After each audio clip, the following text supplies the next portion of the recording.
Hello, everyone, and welcome to the SEO, GEO, maybe a little bit of AI news for week 15 and 16. So those 2 weeks combined.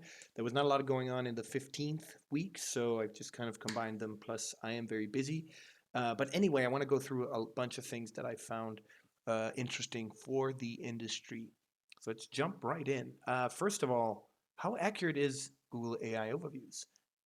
Not a lot, apparently. And I think, if I'm not mistaken here, I think they've taken some of Lily Ray's research here. But anyway, the big thing here is New York Times picked this up. And according to them, and there's other places where this research has been cited, saying this is one of the biggest human-made misinformation campaigns that AI is doing. And honestly, I'm using Gemini, but also AI overviews, and it's giving me a lot of things back. And I really feel like the problem is because even though it's accurate sometimes, I always have to double check in Google and then find a source. So you're forcing people to have AI overviews, Google, and then because it's not always correct, you're kind of forcing them to go back to finding sources. So you're driving them away from a feature that really shouldn't be that way. I think AI should be just organizing search results better and showcasing different intents. Like, this is a good guide because of this, and here you should check this out. It's got good pictures, etc. Right? That should be what AI should be used for in SERPs, not just answering, because it's not good apparently. Apparently, also YouTube citations in AI reviews is exploding recently. I think maybe I don't think it has anything to do with might have something to do with core updates. Again, if search results and quality of search results are being used by AI overviews in AI mode, then a core update would affect AI overviews significantly. But you can see here the rise here is pretty damn extravagant. Considering Google owns YouTube, I would say it's a more money for us kind of scheme here. So, well, they can do it. Also, fan out queries are back in ChatGPT. There was a drop of them. I think we saw people seeing a few only being used, and we also saw some site searches being used, maybe to fight spam. But now they're back in more numbers here, according to Chris Long. And he's got a really good guide on how to find when you use it in browser, ChatGPT.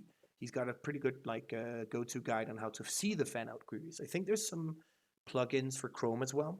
But here's a way to do it with Chrome DevTools. So pretty cool blog post. Of course, summaries, descriptions, and links will be in the video description, ready to copy paste, to share, or just read up on your thing. So you can almost copy paste that, put it in somewhere, and you'll have the same thing I do. Great. Next up, this was interesting. I thought I wanted to share. Anthropic asked the Vatican for help. So apparently, this 60-year-old priest is writing the rules for how Claude thinks, and I think that's interesting because maybe he has a good sense of morality, but do I want Christianity into my AI? I don't know. I hope he's just being moral and not religious focused when writing these rules. But again, I just wanted to share. It's a pretty interesting article. My goodness, pretty interesting article. Pretty good read. So have a go. Google also will penalize back button hijacking schemes. What that is if I usually I sometimes check out like my Google news feeds and stuff, Google Discover. You might have noticed this. You go to a website, you read an article, and then you go back, and it just shows you more articles or an ad or another page, and then you can finally go back. I'm pretty sure that's what that is, which is very annoying actually. So yeah, punished. You'll be punished for that now. From September to April, someone here, let me just credit this, just so we're clear, Malte Landwehr, so he's working at Peak AI, if I'm not mistaken here. He's seeing a constant 0.5 to 1% decrease in share of listicles in AI overview sources, which is, I guess it's good, because if you're just taking listicles and then reformatting that, you're not really doing a good job. What you should be doing is checking all the product individual pages, brand pages, and then combining that into your own listicle top 10 or comparison. But if you're just taking out listicle, you're removing their money that they're making by making this listicle and just, plagiarizing. So I guess that's good, so to speak. I don't know. Google Search Console finally testing AI contributions. So what that means is a report to tell you how much came from AI. Again, that's so vague. What I want is this was an AI overviews. This was an AI mode. Here was an impression. I want that. I want filters. Boom, done. I don't want this AI contribution report. It's another black box. It, but yeah, it's a start. Also, Google just made it really easy for SEOs to kick out spammy sites. So here, let's see this. So you can basically report spam, and it's making it better. Hopefully, it's not being misused. But if you're a strong, solid brand and somebody reports you, I think Google has a bunch of checkboxes before you even get a manual action. And I think there might be human review as well. So yeah, just now we know that there's a place for it. So bookmark this bad boy. Also, Google updates some Merchant Center product specs for 2026. Again, I'm no longer in e-commerce. I'm not working with e-commerce clients, but yeah, I'm going to share this. This is important stuff, right? If you're relying heavily on Merchant Center, free listings, paid listings, these things worth following. So check them out. Let's see here. What was this one? Oh yeah, Query Burst. So this is a tool or something. I just kind of stumble upon this from David McSweeney. Love that name, by the way. He apparently, with his site intelligence from Query Burst, you can compress millions of words across 1,000 pages into entities, claims, fact, topics, relationships that AI can learn from. So it reminds me of the WordPress plugin. I think it was Yoast who would create an entity map of your website based on structured data. This seems to be doing that, but with all the content. I think that's cool. And if the problem is AI, are AIs going to use this, or are they functional as is? I mean, doing web searches and then chunkifying and finding extracts. I don't like that. It's not seeing the whole picture of the content it's been searching for, but it seems to be doing a relatively good job. But it's kind of flattening. It's removing a lot of context from certain articles by doing this. And again, is this better? Shouldn't we just have better understanding of documents like Google? Like that's why Google is as a search engine. Like they've been perfecting that, and ChatGPT is just relying on that web search layer from Google or Bing. So, but yeah, I'm gonna read more into this. But if I found this interesting, it caught my curiosity. If I test it or I'll deep dive into it, I'll let you know. This one, this one is got people freaking out on LinkedIn and X or Twitter, whatever you want to call it. Very interesting. So when you're in AI mode and you click on a source link, it will not just open the page, it'll actually open it on a side view. And then you still have your AI mode, which is good for users, honestly, because you can see your source, you can read it, and you go, oh, thank you, I like this source, I trust it, and then go further down into your AI answer. I think it's not a bad way of doing things. I think publishers will hate it. Yes, it will count as an impression and a click, is what I've been told. But yeah, publishers might not like this too much. But yeah, anyway, Google wants you to stay on Google, which I find, again, weird because the whole point is for you to leave.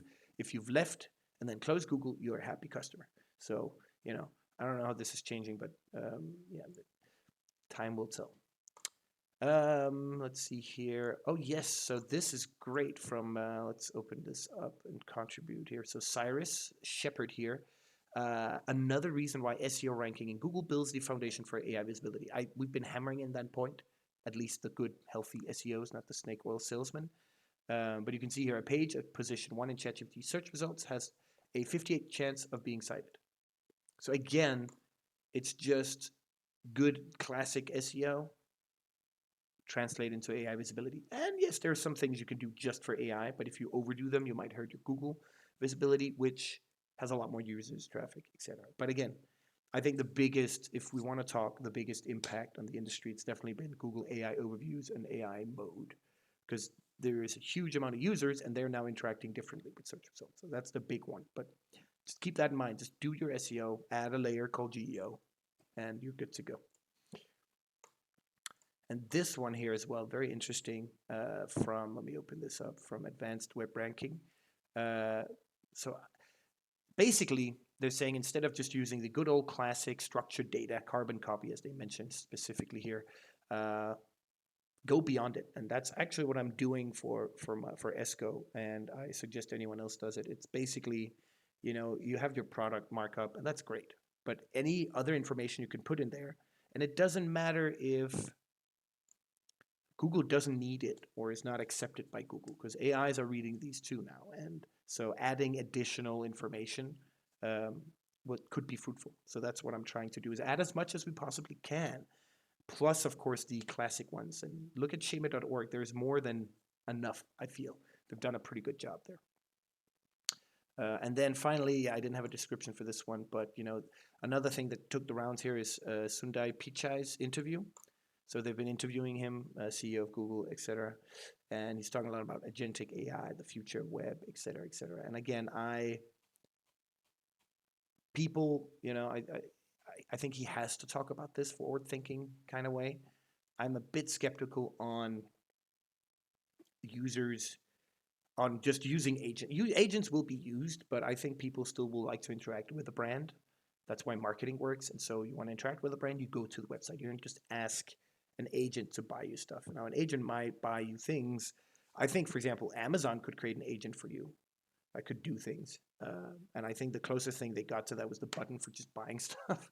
Um, and toilet paper, I don't mind if I can tell my phone to buy toilet paper, right? I don't care.